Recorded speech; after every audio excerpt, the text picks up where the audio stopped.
Boa noite, telespectadores. Mais um episódio do nosso canal aqui de TV, o Degustube, sobre degustação de cervejas. Eu sou o Paulo, ele é o Phil. Hoje nós tivemos essa ideia de fazer um negócio meio um pouco diferente, uma degustação vertical de Vals Petroleum. Vals Petroleum, para quem não sabe, é uma das cervejas mais premiadas aí dos últimos anos no Brasil. Cervejaria Vals de Belo Horizonte, uma Imperial Stout, talvez a melhor Imperial Stout, uma das melhores que a gente tem aqui no Brasil. Eu adoro ela e ela tem uma particularidade que ela era uma receita da cervejaria caseira Dum.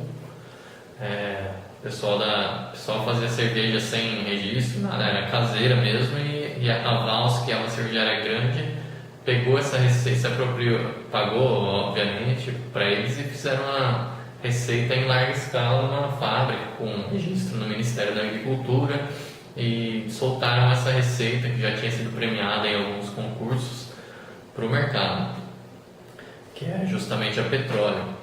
E o que nós temos aqui são 3 exemplares de petróleo de diferentes idades, digamos assim. Então a primeira aqui mais para a esquerda do seu vídeo é a mais antiga, o terceiro lote, com data de vencimento em 18 de abril de 2015. Essa aqui é o lote 11, vencimento em 10 de dezembro de 2015. E essa é o lote 20, com validade em 9 de agosto de 2016. Então são mais ou menos uns 6 meses aproximadamente de diferença entre as 3. Essa é uma das primeiras que foram feitas. Tanto que o negócio que segura a tampinha é diferente, não tem a medalhinha aqui que ela ganhou na competição. Então é uma que eu guardei, comprei bem no começo, logo que saiu, guardei justamente com essa ideia de comparar como a cerveja envelhece, né? Essa aqui é o estilo Imperial Stout, é um estilo que sabidamente envelhece bem na garrafa. Você pode guardar por anos aí, tanto que a validade é bem longa, assim, nenhuma ainda venceu. A nossa ideia é degustar as 3 lado a lado e tentar ver se o envelhecimento é perceptível. O primeiro objetivo é ver se é perceptível e, se for perceptível, qual é a nossa preferência, quais são os gostos que isso gera e ver se a gente consegue perceber essas coisas claramente, né? Nós estamos também considerando que a receita é a mesma, né? Tem isso também. Se eles mudaram alguma coisa na receita, isso pode vir a causar um viés aqui na nossa avaliação, mas já fica a dica aí pro pessoal da Vals ou da Dum entrar em contato com a gente para falar se mudou a receita. Se vocês estiverem assistindo esse nosso vídeo, vocês falem, sim, tentem entender o que a gente está percebendo aqui e falem pra gente se vocês mudaram alguma coisa, tanto em malte, quanto em fermento, quanto em... Esse tipo de degustação é uma coisa muito feita em vários lugares do mundo, mas aqui no Brasil ainda não é feito porque a nossa cena cervejeira é muito recente e a gente não tem muita cerveja de muitos anos diferente para fazer isso. Eu acho que é uma das primeiras que a gente está fazendo aqui no Brasil é isso, hoje, agora. Poderíamos esperar mais, talvez pegar uma de 1 ano, 2 anos e 3 anos, mas eu acho que é válido. Com 6 meses, acho que se tiver uma alteração de envelhecimento, a gente já vai dar para pegar. Então vamos abrindo aqui para ganhando tempo. Uma cerveja com rolha sintética aqui que pode ser meio dificinha de abrir. Vamos lá, copos cheios. Então ficou aqui o copo da direita, da sua esquerda, da minha direita, é a mais antiga, lote 3. Copo do meio, lote 11, a cerveja intermediária. Copo da esquerda, lote 20. Eu queria começar pelo lote mais novo e depois a gente vai voltando para os lotes mais antigos, que são para ser os mais complexos, na verdade. Então, vamos pegar uma Vals que a gente acharia em qualquer lugar. Agora seria uma Petroleum. Lote 20. Lote 20. Vencimento em 2016.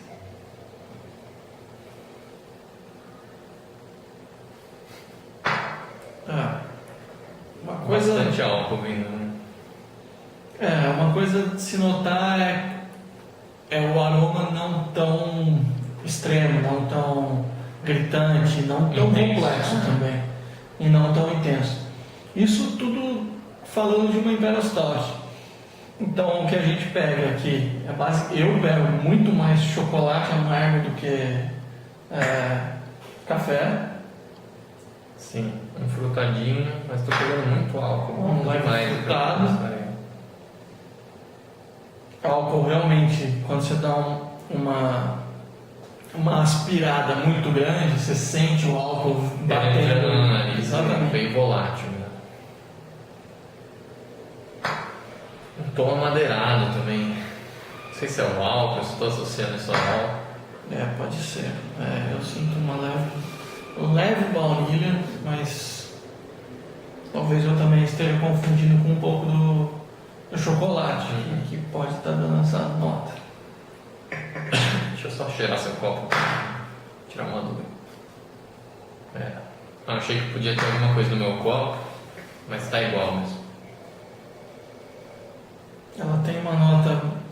Agora eu estou percebendo o baunilha tá aqui, tá bem presente. Junto, tá uma das notas principais da cerveja.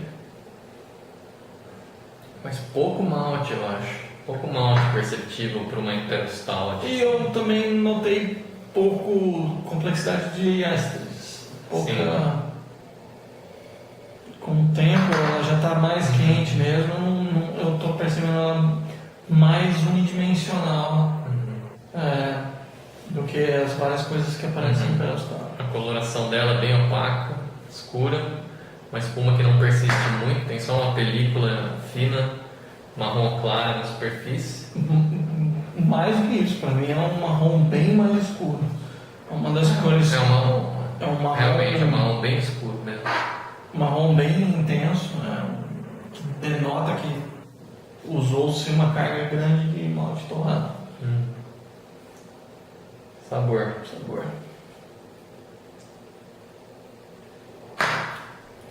Eu tinha notado isso no aroma. Eu não quis falar antes de beber, mas ela está completamente contaminada. Completamente azeda, acética.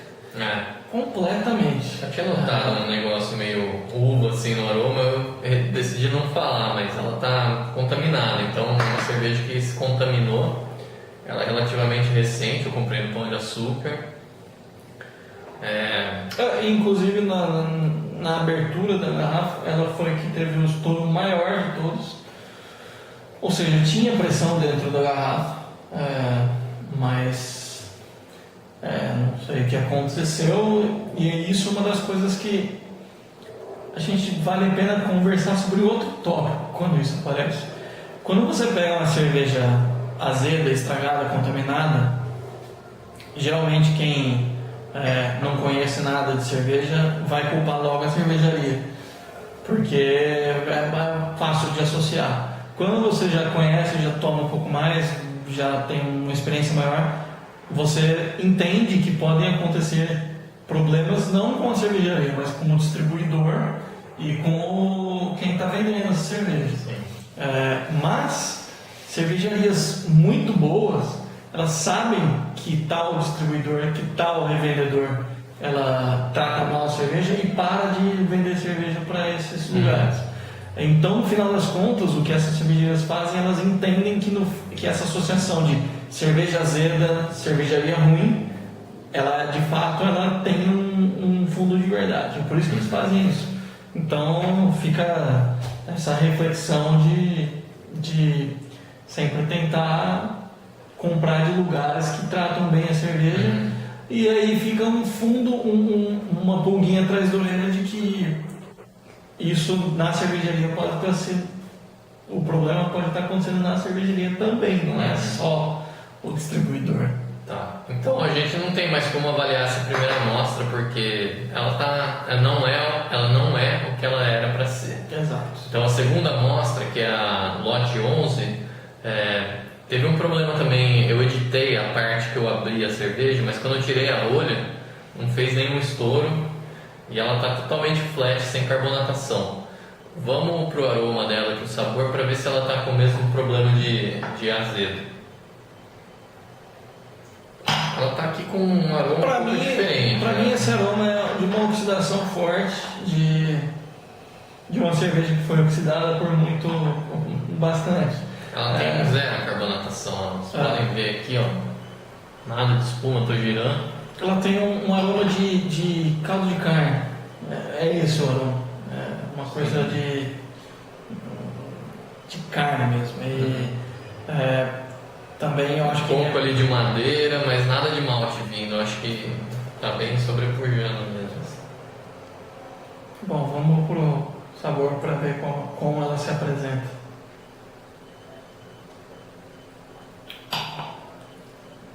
Não está azedo. Não está azedo, está com presença de malte.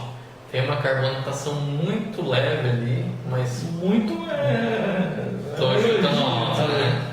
Tá. Praticamente flat. Ela está realmente. Não é só o visual, né? Não é, a carbonatação ela pode estar baixa, como você quis dizer, mas ela poderia estar ali, só que não está. Mas já é uma cerveja mais bebível que a outra mostra que tá. Porque esse estilo Imperial Stout aceita essa cerveja mais licorosa, pra você beber devagar, mas não é pra. Houve um defeito aqui, isso é claro, né? Não é pra ela estar sem gás do jeito que ela tá. Sim. O sabor tá interessante, tem uma certa complexidade. Tem uma certa complexidade, eu já tinha tomado a petróleo antes, eu consigo reconhecer o gosto de uma petróleo nessa cerveja. Mas a oxidação eu tô achando que ela foi muito rápida. Oxidação em cerveja torrada também é difícil de falar, porque é uma coisa que casa muito bem e é uma coisa que você nunca vai quase achar um defeito, mas talvez pelo fato dela estar flat, pelo fato dela não ter nem gás nenhum, significa que se o gás vazou, ar pode ter entrado também. Muito oxigênio, no caso. Oxigênio ou ar que está em volta. E eu acho que teve uma troca muito grande da cerveja com ar. Tá isso pode levar à contaminação, como pode levar somente à oxidação. Né? Provavelmente algum defeito no envase mesmo, né? Na rolhagem mesmo. Sim, ou na própria rolha. Ou na rolha. Eu acho que muitas pessoas adorariam essa cerveja, mas eu não acharia a melhor cerveja do Brasil, por exemplo. Eu acharia que dentro do hall das Imperial Stouts ela não estaria a melhor, longe disso. Acho que dá para melhorar bem. Eu quero muito ver como que essa cerveja número do lote 3 vai estar entre as outras duas. Então vamos fazer isso agora. O lote 3, a mais antiga, comprei uma das primeiras levas que saiu, vamos pro aroma dela. Azedo. Acético. Mais do que as outras, mais do que a uma. No aroma, né? Ela tem um aroma de contaminação, não necessariamente acético, mas de coisa selvagem. Tem um pouco de fruta, né? Tipo uva, né? Sim. Coisa acética mesmo. Mas tem até um abacaxi, alguma coisa mais de lambique mesmo. Mas não é o esperado, né? Tem um abacaxi mesmo, assim. Isso é efeito de fermentação, né? Vamos...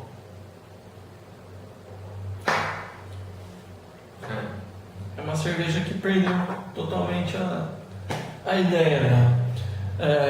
Totalmente azeda na boca, tem nota frutada, não é uma Imperial Stout, assim. Alguma outra observação sobre onde você comprou todas as 3 cervejas? A primeira foi no Empório Alto dos Pinheiros e as outras 2 no Pão de Açúcar. E elas estavam armazenadas em temperatura ambiente quando você comprou? Temperatura ambiente, todas as 3. Se uma em 3 acontecesse esse problema, ou uma em 10, vamos dizer, passa. A gente até não malharia tanto, não falaria tão mal porque acontece. E isso já aconteceu em outras degustações nossas, a gente nem degustou. Mas o problema é que a gente achou esse problema problema grave em 2 de 3 amostras e um problema moderado a alto em modelos. E num outro episódio que a gente fez da cerveja Pão de Açúcar, também da Vals, aquela Pão de Açúcar 65 anos, É um formato exatamente igual, mesma garrafa, mesmo tipo de rolha. A cerveja estava azeda também. Então nos leva a pensar que é um problema na técnica de invase deles mesmo. Talvez essa rolha, né? Eu tenho quase, não, eu não tenho certeza, eu não posso falar isso. Mas eu sugiro trocar essa rolha, porque você passa a mão nela, ela é uma coisa lisa, ela é uma coisa que parece ser muito... Ela não é deformável. Uma rolha, quando você aperta, a rolha ela se deforma. Esse formato da rolha, ele acontece depois que você coloca a rolha na garrafa e ele toma essa forma porque... Quer dizer que ela não expandiu. Essa rolha ela é comprada nesse formato. Ela não tomou essa forma. Não? Então o que acontece é uma imitação barata. É engraçado porque a rolha, esse tipo de rolha que eu estou falando, da tradicional, porosa, cortiça, é difícil de achar uma de boa qualidade para cerveja belga aqui, porque ela precisa ser mais grossa do que uma de vinho, por exemplo. Alguma coisa precisa mudar, porque não está dando certo, não é só com essa cerveja, com outra. A gente não sabia disso antes de fazer a degustação. Como vocês podem ver, que a cerveja estava fechada, a gente abriu. Nossa ideia era falar um episódio sobre envelhecimento de oxidação com cerveja de guarda. Era essa a intenção, mas infelizmente problemas sérios nas 3 amostras, a primeira e a terceira mais sérios, né? Foi contaminação mesmo. E a amostra intermediária com problema de carbonatação, mas sem dúvida é a mais bebível das 3, né? A que mais está perto de uma Imperial Stout. No outro episódio, como eu disse, a gente viu também o mesmo problema numa outra cerveja da mesma cervejaria com formato de garrafa e rolha iguais. Então, com certeza absoluta, eu diria, esse defeito é da cervejaria, eles estão fazendo algo errado ali que está contaminando todas as cervejas e não tem cabimento eles estarem... Provavelmente eles já sabem disso, provavelmente já teve esse feedback de consumidor, mas eu acho que se vocês têm essa cerveja guardada aí, a gente gostaria que vocês abrissem, comentassem para ver se isso aconteceu com a amostra de vocês também. É legal se vocês tiverem 3 ou 4 e vocês estiverem podendo abrir as 3 ou 4 de uma vez só, quer saber dessas 4 quantas estão contaminadas, porque a gente a partir disso começa a ter uma ideia de 10 ou de 100 garrafas quantas estão com problemas, que por isso que a gente está percebendo parece ser um número altíssimo. Não tem cabimento uma cerveja que foi feita para você pagar 300 ml R$20 ter problemas assim, e é um problema que é muito fácil de se resolver. Troca a rolha por uma tampinha. Nesse caso, que a garrafa... Não precisa de rolha, gente. Eu sei que a rolha é mais uma embalagem de marketing, né? Rolha é uma coisa que combinaria muito bem com essa cerveja, porque você tem trocas e uma maturação, uma oxidação lenta que faria ela atuar como um vinho, faria ela envelhecer como um vinho. Só que isso aqui não é uma rolha, isso daqui é uma porcaria de plástico, né? Que deve ter uma permeabilidade de oxigênio gigantesca. Deve ser quase a mesma coisa do que deixar uma garrafa PET aberta ou com a tampa levemente rosqueada. Essa cerveja também não precisa dessa garrafa tradicional deles, que é uma garrafa mais grossa. Porque essa é uma garrafa usada em estilos de alta carbonatação, justamente porque ela é mais reforçada para não estourar.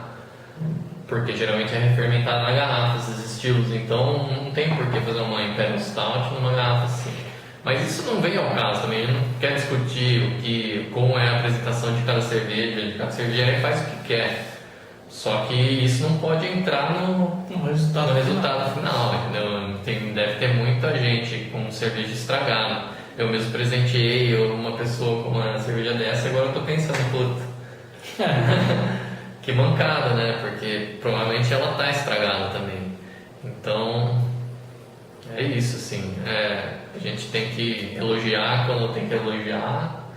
A Vals é uma excelente cerveja, ganhou muitos prêmios, ganhou o prêmio de melhor cervejaria da América Latina até, mas eu acredito piamente que a cerveja que ele foi enviado para a competição não teve esse envase. A cerveja original deles é muito boa, mas a cerveja que está chegando aos consumidores está com defeitos seríssimos. Assim. Isso não pode acontecer, né? Não, eu acho que é legal ter esse feedback, porque quem for da cervejaria ou amigo da cervejaria pode falar isso para eles. Eu gostaria, é sempre bom feedbacks imparciais, em pessoas que não tem nada a ver e não tem nada a ganhar nem a perder com a cervejaria. Que é o nosso caso. Que é o nosso caso, e a gente está aqui falando por experiência, não de uma, não pontual, mas de 3 cervejas, sendo que uma delas foi comprada em um lugar diferente e também apresentou o mesmo problema. Todas elas estão dentro da validade, 2015 inclusive, né, que é um ano. E a outra é 2016, 2016, ou seja, eles fizeram um prazo de validade já maior. E eu acho que a cervejaria tem que ter um estudo, ou pelo menos um controle de qualidade entre eles, para poder fazer esse prazo de validade maior. Nesse caso, não é nem questão do prazo de validade, porque eu acredito que em 2 ou 3 meses ela já apresentaria esses problemas. Se eu pudesse dar um conselho, seria de pensar seriamente em trocar essa rolha aqui, que dá, digamos, um status maior para a cerveja. Uma cerveja rolhada parece um vinho, parece uma coisa, mas ela não está usando o melhor equipamento, o melhor tipo de rolha para isso. Tem que se pensar em mudar talvez para uma apresentação que não seja a melhor possível, mas que faria a cerveja ficar. Vale a pena falar também que nós já tomamos essa cerveja antes e estava boa, né? Então, é uma cerveja muito boa, por isso que eu comprei 3 e guardei, porque eu gostei muito da primeira vez, tanto que eu falei antes de abrir, mas todos esses problemas aí meio que vão borrando a imagem dela. Espero que eles consigam sanar o quanto antes o problema e mesmo se eles começarem a mudar e der tudo certo e começarem a lançar, gostaria que pelo menos viessem a público e admitissem o erro, né? Porque é muito chato, né, com o consumidor, porque é uma cerveja cara, né? Não dá pra parar um erro que não dá pra passar despercebido. Mas não vamos mais chover no molhado, porque acho que a nossa mensagem já ficou aqui. Eu não vou deixar de gostar da Vals, é uma cervejaria muito boa. A Dum também, não tem nada contra, mas se você está fazendo cerveja em outro lugar, você também tem que estar atento a esse tipo de problema. E vamos torcer para que alguma coisa mude, para que numa próxima eventualidade que eu for comprar ou tomar uma cerveja dessa, eu não tenha um pé atrás de tomar, que é difícil, né? É difícil conquistar um consumidor depois que você fere dessa maneira. Então tá bom, a gente se despede, pega do meio que dá pra beber, um brinde, até o próximo episódio.